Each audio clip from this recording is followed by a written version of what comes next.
Papansin TV.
Ito, yung mahihilig sa bike, oh. Tri-band siya.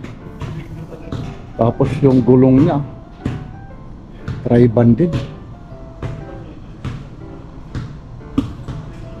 Ang presyo naman ito, 29,490. Ito, walang nakalagay kasi rito yung speed. Yun. Ganda ng pagka-sit up po nito. Ayan po, yung ano naman ito, yung size ng ano nito wala, medyo malabo po yung ano, tubeless pa pala ito.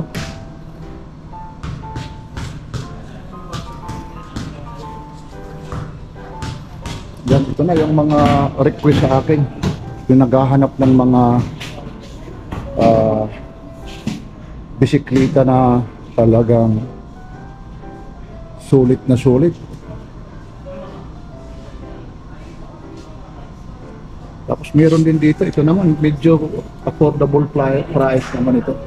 Dati siyang 20,000, 16,490 siya. Ito hindi ko na isa-isa na. Kagaya nito yung mga brake niya, yung mga handbrake niya. Dito naka Shimano kasi tatagal tayo rito. Pakikita ko na lang nito kasi update lang naman. Dati ibili na po na rin ito. Mga price list lang ito. Ito ulit nagkakahalaga ito ng 16,490. Tapos dito naman tayo sa isa. 43,990 naman ito. Frameworks yan naman, tri-band din. Kayo na dito ang ano yung brakes niya 160 mm ito yung rotors niya. Tapos tubeless 70 by 28 po yung tires niya ito po. Nagkakahalaga po yan ng 43,990. So, maraming pagkano yung pagka-sit up niya.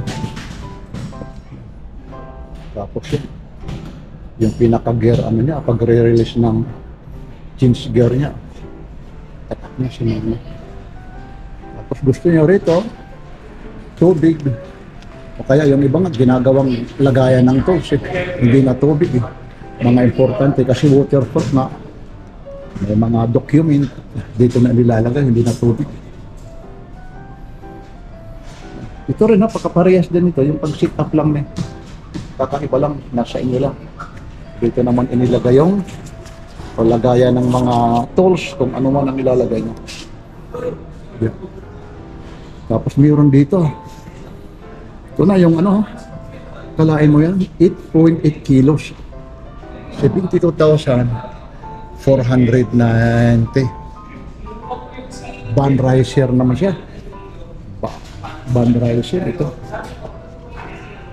8.8 kilos lang ito. Yun. Ibang klase yung tunog niya. Tapos yung Shimano pa rin, 105. Pag sinabi na 105 yan, matibay. Yan, ilang speed yan, ang dami. Yan, tubeless na rin eh. Van Rysel. Yan, fresh yun ito ha. Mamadaliin na, di papansin, Davey ha. Ang ganda ng niya, Shimano pa rin. Ito na yung napakamahal na fresh niya. 8.8 kilos lang ito ha. 72,490. Yan ang mga fresh yun. Napakarami yung bisikleta talaga rito.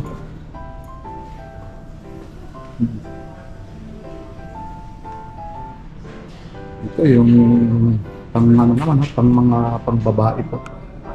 13,490.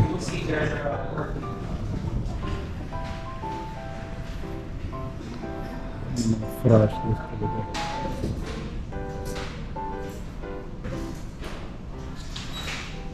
Yan yung mga may mga gusto talaga ng bisikleta. Dito lang po ito ha, matatagpuan sa Mall of Asia. Tapos meron dito sila yung mga accessories sa bisikleta. Ito kagaya nito ha. Meron sila ito yung mga pambomba ha. Yung mga pump ito ha. Yan road pump. Ibig sabihin ito, pag maplatan ka ma'am, meron kang pambomba, pang-reserva na hangin kung sakasakaling malambot. Yan. Tapos meron naman yung mga pang heavy duty po. Kagaya nito. Tingnan natin yung price naman ito. Hindi natin makita ang presyo. Kung nagkaano. Tapos yung mga lock, meron sila rito. Mamimili ka lang kung anong klaseng lock. Yan ang bigat nito. Yan yung mga price dito. Tapos pagdating sa mga busina rito, yan ito yung tunog medyo ngongo siya kasi nakaano pero yun yung pa rin yan yung mga sit up. Meron dito 150, 230. Yan po yung mga presyo. Tapos pagdating naman sa mga ilaw, ito siyempre para pag makikita mga warning devices po para hindi mabangga dito. Tapos mayroon pa dito, ito po yung mga 500 ml pala ito, bike bottle 360 to 590 pala pag dalawang kinuha mo pag buy one pick back.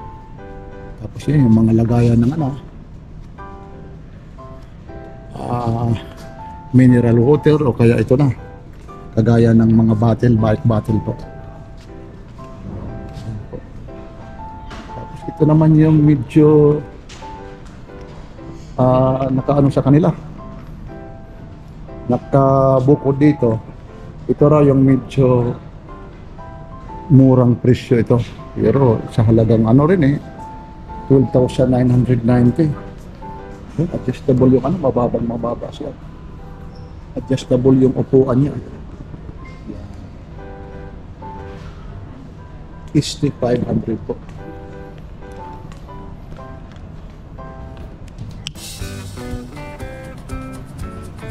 Ito.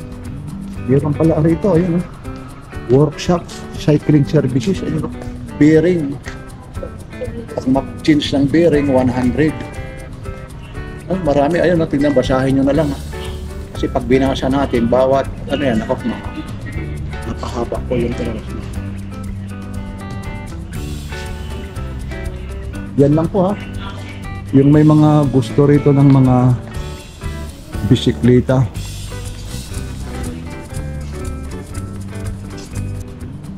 Ito na po yung pagkakataon nyo, pasya lang kayo rito sa Decathlon SM Mall of Asia. Yun, napakarami po ito hanggat sa adult, sa mga kids, mamimili lang talaga kayo rito. Meron pa rito mga mountain bike, nandoon pa sa dulo. Mula rito sa Decathlon SM Mall of Asia. Maraming salamat po. Like and share. Papansin TV.